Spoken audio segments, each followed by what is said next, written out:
యాక్చువల్గా ఐటీ కంపెనీలు ఇతర పరిశ్రమలకు జరుగుతున్న భూ కేటాయింపులు, ముఖ్యంగా విశాఖపట్నంలో జరుగుతున్న భూ కేటాయింపులు అయితే మాత్రం చాలా విమర్శలకు దారి తీస్తుంది అధ్యక్ష. విశాఖపట్నం అనేది మన రాష్ట్రంలోనే కాదు, దేశంలోనే కాదు, ఆసియా ఖండంలోనే అత్యంత బాగా ఫాస్ట్గా డెవలప్ అవుతున్న సిటీ అధ్యక్ష. అక్కడ రూపాయికి కనీసం పప్పు బెల్లాలు రావు అధ్యక్ష, కనీసం శనగలు కూడా రావు అధ్యక్ష, రూపాయికి టీ కూడా వైజాగ్లో రాదు అధ్యక్ష. అలాంటిది వైజాగ్లో వందల వేల కోట్ల రూపాయల విలువైన భూముల్ని అయితే మాత్రం చాలా డెడ్ చీప్గా ఇచ్చేస్తూ ఉండే పరిస్థితి అయితే మనం చూస్తున్నాం అధ్యక్ష. అయితే మనం గతంలో ఒక నానుడు ఉండేది, 99 రూపాయలకే బాటా రేట్ అని. మరి ఇప్పుడు 99 పైసలకే ఏ రేట్ అనాలో అర్థం కావట్లేదు అధ్యక్ష. మన పాత రాజధాని హైదరాబాద్ తీసుకుంటే అధ్యక్ష ఎకరా 150 కోట్లకి అక్కడ ఇస్తున్నారు అధ్యక్ష, ఇక్కడ మాత్రం ఎకరా 150 పైసలకే ఇస్తున్నారు అధ్యక్ష. మరి ఇందులో ఏంటి ప్రాబ్లమో నాకు అర్థం కావట్లేదు. అలాగే ఇంకా పునాది స్థాయిలో ఉన్న అమరావతిలో కూడా ఇస్తున్న భూముల ధరల కంటే మా విశాఖపట్నంలో ఇంకా తక్కువకి ఇస్తూ ఉన్న పరిస్థితి అధ్యక్ష. యాక్చువల్గా భూ కేటాయింపులు అనేవి వెనకబడిన ప్రాంతాలు, మారుమూల ప్రాంతాల్లో తక్కువ ధరకి ఇస్తారు, ఎందుకంటే ఆ ప్రాంతం అభివృద్ధి చెందాలని, అలాగే అక్కడ చీప్గా కూడా ధరలు భూములు ఉంటాయి కాబట్టి ఇస్తూ ఉంటారు అధ్యక్ష. మరి ఇంత కాస్ట్లీ ల్యాండ్ని ఎందుకు తక్కువకి ఇస్తున్నారో ప్రభుత్వమే చెప్పాలి అధ్యక్ష. ఇంకోటి ఏంటంటే టీసీఎస్కి 99 పైసలకే ఇచ్చామనేసి బాగా బ్రాండింగ్ చేసుకున్నారు, మంచిది అధ్యక్ష. అయితే టీసీఎస్ అంతకి ఇవ్వాలని డిమాండ్ చేసిందా లేదా ప్రభుత్వమే ఆఫర్ చేసిందా తెలియదు కానీ అధ్యక్ష, ఐటీ కంపెనీలకు ఇస్తామని చెప్పి రియల్ ఎస్టేట్ కంపెనీలకు అయితే భూములు అత్యంత తక్కువ ధరలకు అయితే ఇచ్చేస్తున్నారు అధ్యక్ష. ఇప్పుడే చెప్పినట్టుగా రహేజా డెవలపర్స్ కి 99 పైసలకేమో 27 ఎకరాలు కట్టబెట్టడం జరిగింది అధ్యక్ష. అలాగే అడ్రస్ లేని వర్సా కంపెనీకి డెడ్ చీప్ గా 3,000 కోట్ల రూపాయల భూమిని కట్టబెట్టాలని ట్రై చేశారు అధ్యక్ష. మాట్లాడినివ్వండి మంత్రి గారు ప్లీజ్. అధ్యక్ష మళ్ళీ నేను ప్రశ్నిస్తున్నా. నేను 5 కంపెనీలని చెప్పాను అధ్యక్ష. 6వ కంపెనీ పేరు మేడం గారు ప్రస్తావించారు. ఆధారాలు పెట్టుకుని హౌస్ ఆరోపణలు చేసి బయటకు వెళ్తాను. మేడం గారిని ఇప్పుడు ఆధారాలు పెట్టుకుని లేటెస్ట్ చేస్తూ విత్డ్రా ది స్టేట్మెంట్ అధ్యక్ష. అంతేగాని ఉరిసాకు మీరు ల్యాండ్ ఎక్కడ ఇచ్చావు అధ్యక్ష? గివ్ నాట్ గివెన్, మేము ఇవ్వలేదు అధ్యక్ష. చాలా స్పష్టంగా నేను చెప్పాను, 5 కంపెనీలకే ఇచ్చానని చెప్పాను.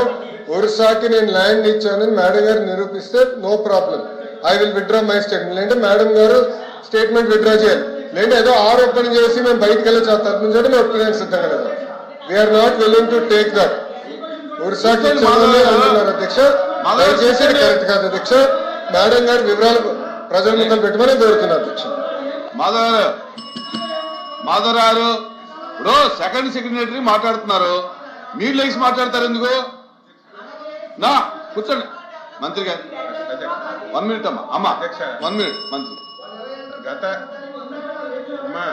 గత సెషన్లో కూడా ఇదే విషయం విమర్శిస్తే మేము ఇవ్వలేదు, ఇచ్చినట్టుగా నిరూపించండి అని చెప్తే మళ్ళీ అదే అలిగేషన్ చేస్తున్నారు. నేను అడుగుతున్నాను, మీరు కూడా ఉత్తరాంధ్రకు చెందినవారు. ఉత్తరాంధ్ర అనేది వెనకబడిన ప్రాంతం. ఎక్కడికి వెళ్ళినా సరే ఈ దేశంలో ప్రపంచంలో ఎక్కడ చూసినా సరే ఉత్తరాంధ్ర వాళ్ళు అక్కడ పనిచేస్తున్నారు అధ్యక్ష. మనకు అన్ని వనరులు ఉన్నాయి, ఉన్న వనరులు ఉపయోగించుకోకపోవడం వల్ల మన దగ్గర ఉన్నటువంటి చదువుకున్న యువకులందరూ ఉద్యోగాలు లేక నిరుద్యోగ సమస్యతో బాధపడుతుంటే ఈరోజు మీకు చెప్పండి, నిరుద్యోగ యువకులకి ఉద్యోగాలు ఇవ్వాలనుకుంటున్నారో ఇవ్వకూడదు అనుకుంటున్నారో దానికి మీరు చెప్పండి. 99 పైసలకు మా చుట్టాలకు బంధువులకి ఇచ్చాం అధ్యక్ష. 99 పైసలకి ఇచ్చి ఈ భూమి ఇవ్వడం వల్ల అధ్యక్ష ఇప్పుడే ఆయన చెప్తున్నారు అధ్యక్ష, గొప్పగా చెప్తున్నాడు ఆయన. నిన్ననే బెంగళూరులో 20 ఎంత భూమి ఇచ్చారు, ఇన్ని ఉద్యోగులు గూగుల్ పెట్టారని చెప్తున్నారు. భూమి ఇస్తే వస్తారు అధ్యక్ష. ఒక ఉదాహరణ అధ్యక్ష, వెస్ట్ బెంగాల్ ఉంది అధ్యక్ష, మీరు అందరూ తెలుసు. వెస్ట్ బెంగాల్ ఆ రోజు భూమి ఇవ్వకపోవడం వల్ల అక్కడ ఉన్నటువంటి కంపెనీలన్నీ బయటకు వెళ్ళిపోయాయి అధ్యక్ష. ఈ రోజు గుజరాత్ బాగా అభివృద్ధి చెందుతుంది. కారణం ఏంటి? ఒకసారి గుజరాత్ చూడండి అధ్యక్ష, అక్కడ పెద్ద పెద్ద కంపెనీలు వచ్చాయంటే అక్కడ తక్కువ రేటుకు భూమి ఇవ్వడం వల్ల అక్కడికి వచ్చారు అధ్యక్ష. ఈ రోజు ఉత్తరాంధ్ర వెనకబడి ఉంది, ఆ ప్రాంతానికి ఎక్కువ మంది ఉపాధి కల్పాలి, ఉద్యోగాలు దృష్టి పెట్టి కాలువేలు పెట్టుకుని పెడుతుంటే దాన్ని హర్షించవలసింది పోయి అభినందించవలసింది పోయి దాన్ని కూడా విమర్శిస్తున్నారు అధ్యక్ష. దీన్ని మీరు ఖండించాలి ఈరోజు స్పష్టంగా అధ్యక్ష. లేని విషయాన్ని ఇప్పుడు ఒక అలిగేషన్ చేశారు. ఉత్సవాలకి 99కి ఇచ్చారు, నిరూపించమనండి, చెప్పాలి కదా అధ్యక్ష. నేను స్పష్టంగా ఫ్లోర్ ఆఫ్ ద హౌస్ లో చెప్పా 5 కంపెనీలకే ఇచ్చామని చెప్పా. ప్లీజ్ కళ్యాణ్ గారు. అధ్యక్ష ఒక్క నిమిషం. మేడం గారు సార్ అడిగారు, సార్ ఇస్తానమ్మా, నేను ఇవ్వలేను, సార్ ఇవ్వాలి. 1 సెకండ్. మాధవ్ గారు మీకు వినేదానికి ఓపిక ఉంటే సమాధానం చెప్పేదానికి సిద్ధంగా ఉన్నాం. మీకు వినేదానికి ఓపిక లేకపోతే నేను సమాధానం చెప్పలేను. ఎందుకు అరుస్తున్నారు అధ్యక్ష? మైకు మీరు ఇస్తారు, మాట్లాడచ్చు అధ్యక్ష. ఎందుకు అరుస్తున్నారో నాకు అర్థం అవట్లేదు అధ్యక్ష. దయచేసి కూర్చోండి, ఎందుకు కంగారు పెడుతున్నారు? ఒక్క నిమిషం, సమాధానం చెప్పమంటారా వద్దా?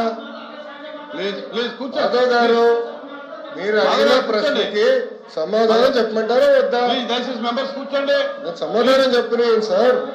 రావులా కూర్చోండి, మీ సీట్లో కూర్చోండి. రావులా సార్ మళ్ళీ కూర్చోండి. ఇప్పుడు ఆయన ఒక ప్రశ్న అడిగారు అధ్యక్ష.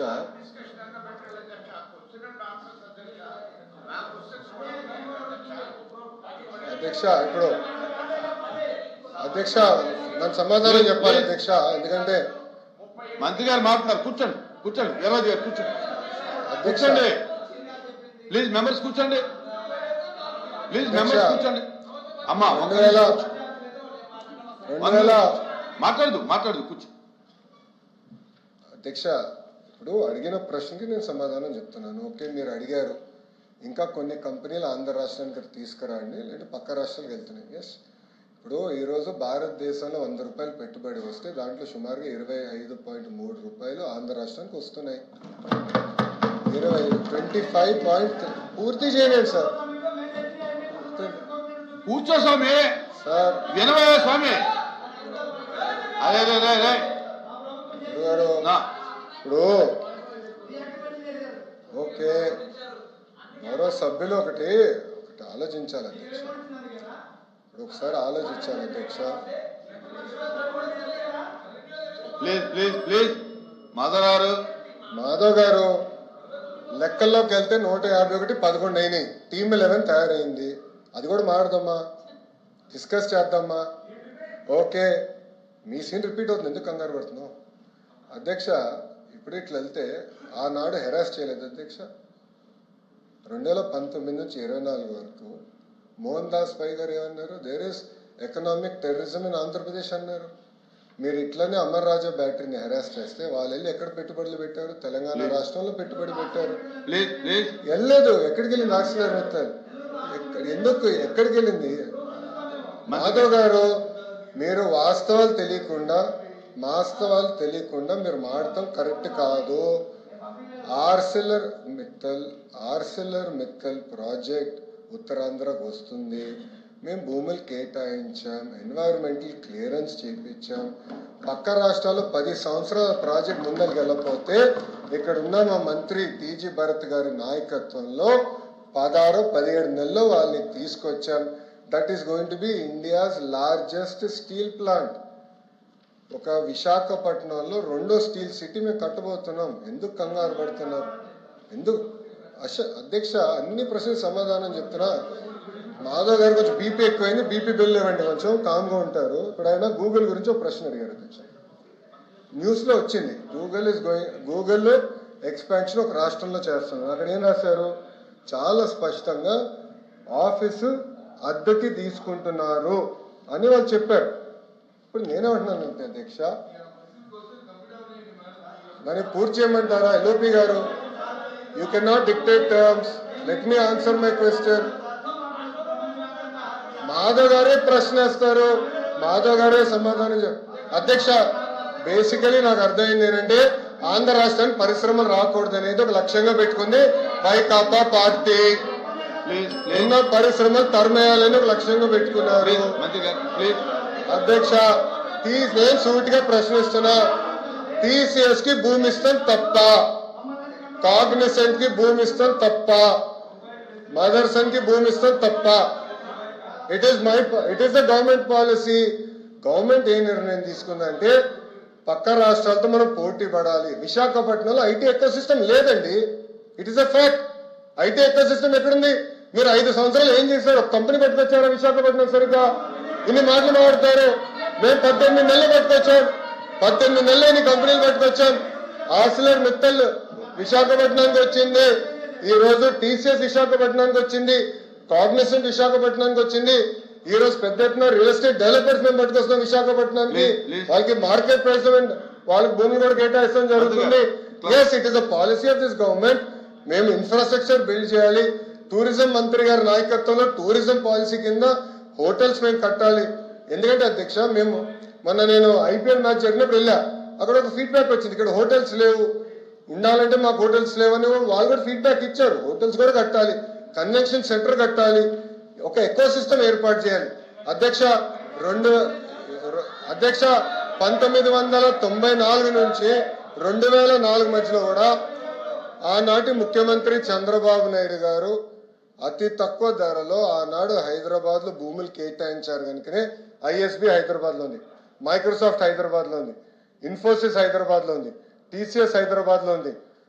అట్లా అనేక పరిశ్రమలు వచ్చి ఈ రోజు ఒక జీసీసీ క్యాపిటల్ అయిందంటే దానికి కావాల్సిన మొత్తం ఎకో సిస్టమ్ కట్టాం అధ్యక్ష. ఇది దాంట్లో భాగంగా ఎకో సిస్టమ్ బిల్డింగ్ అనేది చాలా చాలా అవసరం.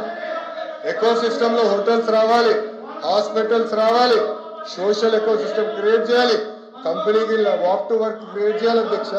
ఈ మొత్తం ఎకో సిస్టమ్ క్రియేట్ చేసడానికి మేము కష్టపడుతున్నాం అధ్యక్ష. మంత్రి గారు అదే అధ్యక్ష. అమ్మా ఆగండి. రియల్ ఎస్టేట్ సంస్థ సత్వా డెవలపర్స్ కి అయ్యా 1500 కోట్ల రూపాయల విలువైన భూమిని డెడ్ చీప్ గా ఇచ్చారు అధ్యక్ష. అలాగే కపిల్ చిట్ ఫండ్ చెందిన బీవీఎం ఎనర్జీకి 1500 కోట్ల రూపాయల విలువైన భూమిని కూడా డెడ్ చీప్ కి ఇచ్చారు అధ్యక్ష. నాకు ఒక తెలియని విషయం ఏంటంటే, ఇప్పుడు ప్రభుత్వ రంగంలో ఏపీఐసి ఉంది అధ్యక్ష, 1000 కోట్ల రూపాయల భూమిని అది డెవలప్ చేసి మౌలిక వసతులు కల్పించి పరిశ్రమలకు ఇస్తూ ఉంటారు. మరి వాళ్ళు చేసే పని ఇప్పుడు రియల్ ఎస్టేట్ సంస్థలకి ఎందుకు అప్పచెప్తున్నారు అధ్యక్ష? దీని వెనక ఏ రహస్యం ఉందో అర్థం కావట్లేదు. అంటే ప్రభుత్వ ఉద్దేశం ఏపీఐసి కంటే రియల్ ఎస్టేట్ సంస్థలే గొప్పవా అధ్యక్ష అని నా డౌట్ అధ్యక్ష. అలాగే భూ కేటాయింపులు అన్ని ఒకే విధంగా ఉండాలి, ఒకే ధరలకి ఇస్తే బాగుంటుంది అధ్యక్ష. లేకపోతే ఇంకా విలువైన భూములు అయితే వేలం వేసి ఇవ్వచ్చు అధ్యక్ష. మరి వైజాగ్ లాంటి సిటీల్లో 99 పైసలకే ఇస్తున్నారు కదా అధ్యక్ష. ఇలాంటిది ఎక్కడా కూడా దేశంలో అయితే నేను చూడలేదు అధ్యక్ష. అసలు రియల్ ఎస్టేట్ సంస్థలకు ప్రభుత్వ భూములు కేటాయించవచ్చు అనేది నా క్వశ్చన్ అధ్యక్ష. అలాగే తీసుకుంటే ఎందుకు వేలం వేయట్లేదు ప్రభుత్వ భూముల్ని, విలువైన భూముల్ని? మరి వేలం వేస్తే ప్రభుత్వానికి ఆదాయం వస్తుంది కదా అధ్యక్ష. అదొక నాకు డౌట్, గౌరవ మంత్రి గారు చెప్పాల్సిందిగా కోరుతున్నాను. ఐటీ పార్కుల అభివృద్ధి ఏపీఐసి నుంచి తప్పిస్తున్నారా, లేదా అంటే ఏపీఐఐసిని కాదని రియల్ ఎస్టేట్ సంస్థలకు ఎందుకు భూములు ఇస్తున్నారు? అది కూడా గౌరవ మంత్రి గారు చెప్పాల్సిందిగా కోరుతున్నాను. ఎంఎస్ఎంఈ పార్కులను కూడా ప్రైవేట్ డెవలపర్స్ కి ఎందుకు కేటాయిస్తున్నారు? అది కూడా సమాధానం చెప్పాల్సిందిగా కోరుతున్నాను. ప్రైవేట్ సంస్థలకు ఇచ్చే భూముల్లో 50 నుంచి 60% వాళ్ళు నచ్చిన అవసరాలకు వాడుకునే వెసులుబాటు ఇచ్చిన మాట వాస్తవమా కాదా గౌరవ మంత్రి గారు చెప్పాల్సిందిగా కోరుతున్నాను. అలా ఇస్తే దానివల్ల ఏంటి ప్రయోజనం అని కూడా నేను అడుగుతున్నాను అధ్యక్ష. ఆ ప్రైవేటు సంస్థలకు లబ్ధి చేకూర్చాల్సిన అవసరం ఏముంది అని కూడా నా క్వశ్చన్ అధ్యక్ష. అసలు బెంగళూరు, హైదరాబాద్ లాంటి నగరాల్లో బహిరంగ మార్కెట్లో స్థలాలు కొని రియల్ ఎస్టేట్ వ్యాపారం చేసే సత్వాకి విశాఖలో ఎందుకు ఎకరం 1.5 కోటికే కేటాయించారో కూడా గౌరవ మంత్రి గారు చెప్పాల్సిందిగా కోరుతున్నాను అధ్యక్ష. కపిల్ చిట్ ఫండ్స్ కి చెందిన బీవీఎం ఎనర్జీకి ఎకరం 1.5 కోటికేమో 30 ఎకరాలు కేటాయించారు అధ్యక్ష. ఎందుకు మార్కెట్ ధర? మంత్రి గారు. అధ్యక్ష, గుడ్, మంచి షార్ట్ డిస్కషన్ అయిపోయింది అధ్యక్ష. 99 పైసలకి మీరు ఎందుకు భూమి ఇస్తున్నారని సభ్యులు నన్ను ప్రశ్నించారు అధ్యక్ష. It is the policy of the government. దాని కారణం కూడా ఏంటంటే అధ్యక్ష, వెస్ట్ బెంగాల్లో మీరు చూస్తే ఆనాడు టాటా వాళ్ళు నానో ఫ్యాక్టరీ పెట్టేదానికి వెళ్ళారు అధ్యక్ష. రతన్ టాటా గారు వెళ్తే ఆనాటి పాలకులు ఆ ప్రాజెక్ట్ని తరిమేశారు అధ్యక్ష. నరేంద్ర మోడీ గారు, గౌరవ ప్రధానమంత్రి నరేంద్ర మోడీ గారు, ఆయన గౌరవ ముఖ్యమంత్రిగా గుజరాత్ ముఖ్యమంత్రిగా ఉన్నప్పుడు అధ్యక్ష, టాటా సన్స్ ఆనాడు రతన్ టాటా గారికి అప్పుడు వాట్సాప్ కొట్టలేదు అధ్యక్ష, SMS ద్వారా పెట్టి మీకు 99 పైసలకి నేను మొత్తం భూమి ఇచ్చడానికి సిద్ధంగా ఉన్నాను, మీరు రాండి గుజరాత్కి అని ఆయన కోరితే వాళ్ళు గుజరాత్కి ఆ ఫ్యాక్టరీ తీసుకెళ్లారు అధ్యక్ష. మొత్తం ఎకో సిస్టమ్ అనేది ఏర్పడింది అధ్యక్ష. అది ఆదర్శంగా తీసుకుని ఐటీ ఎకో సిస్టమ్ మన విశాఖపట్నాన్ని ఒక ఐటీ క్యాపిటల్గా రూపుదిద్దాలని మేము నిర్ణయం తీసుకున్నాం. ఒక ప్లాన్ ప్రకారం మేము ముందలు తీసుకెళ్తున్నాం. ఇక్కడ ఏంటంటే అధ్యక్ష, మొత్తం ఎకో సిస్టమ్ అనేది ఏర్పాటు చేయాలి అధ్యక్ష. ఏపీఐఏసీలు ఐటీ భవనాలు కట్టలేదు అధ్యక్ష, ఎప్పుడు కట్టలేదు. దిస్ ఓన్లీ బిల్డింగ్ అధ్యక్ష, అది మిలీనియం టవర్స్ అని ఒకే ఒక బిల్డింగ్ కట్టారు. అది ఆల్రెడీ లీజ్కి ఇచ్చాం అధ్యక్ష. లీజ్ పైన వచ్చే ఆదాయం చాలా తక్కువ అధ్యక్ష. మనం పెట్టే డబ్బులకి వచ్చే లీజ్ ఇన్కమ్ మనం బేరీ చేసుకుంటే పర్సంటేజ్ చాలా తక్కువ ఉంటుంది కనుక ల్యాండ్ డెవలప్మెంట్కి ఇస్తేనే బెటర్ అనేది ప్రభుత్వం ఒక పాలసీ తీసుకుని చేస్తాం జరిగింది అధ్యక్ష. మూడోది అధ్యక్ష, మేడం గారు అడిగారు, నేను మేడం గారిని సూటిగా ప్రశ్నించాలనుకుంటున్నాను అధ్యక్ష. మా ప్రభుత్వానికి అయితే పిల్లలకు ఉద్యోగాలు కల్పించే లక్ష్యంతో మేము పనిచేస్తాం. గవర్నమెంట్కి 2 రూపాయల ఆదాయం తగ్గినా పర్వాలేదు, ఇచ్చిన హామీ 20 లక్షల ఉద్యోగాలు మేము కల్పిస్తాం. That is our policy. లేదు మీకు ఆదాయం ఎక్కువ కావాలని పాలసీ మీకుంటే అది మీ పాలసీ. మా ప్రభుత్వం పాలసీ అయితే ఉద్యోగాల కల్పన అనేది ప్రభుత్వం పాలసీ అధ్యక్ష. అధ్యక్ష ఇంకోటి అధ్యక్ష, ఎంఎస్ఎంఈ పార్క్స్ గురించి ప్రశ్నించారు అధ్యక్ష. అధ్యక్ష 175 నియోజకవర్గాలు ఎంఎస్ఎంఈ పార్క్స్ ఏర్పాటు చేయాలనేది ప్రభుత్వం నిర్ణయం తీసుకుంది. అక్కడ లోకల్గా భూములు మనం తీసుకుంటున్నాం, డెవలప్మెంట్ మొత్తం ఎకో సిస్టమ్ క్రియేట్ చేస్తున్నాం అధ్యక్ష. అంతేకాకుండా ప్రైవేట్ పార్క్స్ కూడా చేయొచ్చని మేము పర్మిషన్ ఇచ్చాం అధ్యక్ష. అంటే 10 ఎకరాలు ఉన్నా 20 ఎకరాలు ఉన్నా 200 ఎకరాలు ఎవరి దగ్గరనైతే భూమి ఉందంటే వాళ్ళు ప్రైవేట్ పార్క్స్గా తయారు చేసుకుని వాళ్ళు ఆ పార్క్లో ఇన్ఫ్రాస్ట్రక్చర్ అంతా ఏర్పాటు చేసి వాళ్ళే అది మార్కెటింగ్ చేసి అమ్మకం పెట్టి వాళ్ళు చేసుకోవచ్చు అధ్యక్ష. దాంట్లో అద్భుతమైన ఉదాహరణ శ్రీ సిటీ, ప్రైవేట్ రంగంలో శ్రీ సిటీ ఉంది అధ్యక్ష. శ్రీ సిటీ ద్వారా ఒక ఎకో సిస్టమ్ అనేది ఆ ప్రాంతాల్లో కూడా ఏర్పడింది అధ్యక్ష. ఇంకోటి ఏఎంటీజెడ్ అధ్యక్ష, విశాఖపట్నంలో మెడికల్ డివైసెస్ మ్యానుఫ్యాక్చరింగ్ కూడా ఒక ఎకో సిస్టమ్ ఏర్పాటు చేశాం అధ్యక్ష. మీరు చూస్తే ఈరోజు ఒక వైబ్రెంట్ ఎకో సిస్టమ్ ఉంది అధ్యక్ష. It is first of it's kind. భారతదేశంలో ఏ రాష్ట్రం లేని విధంగా మెడికల్ డివైసెస్ మ్యానుఫ్యాక్చరింగ్ కూడా ఒక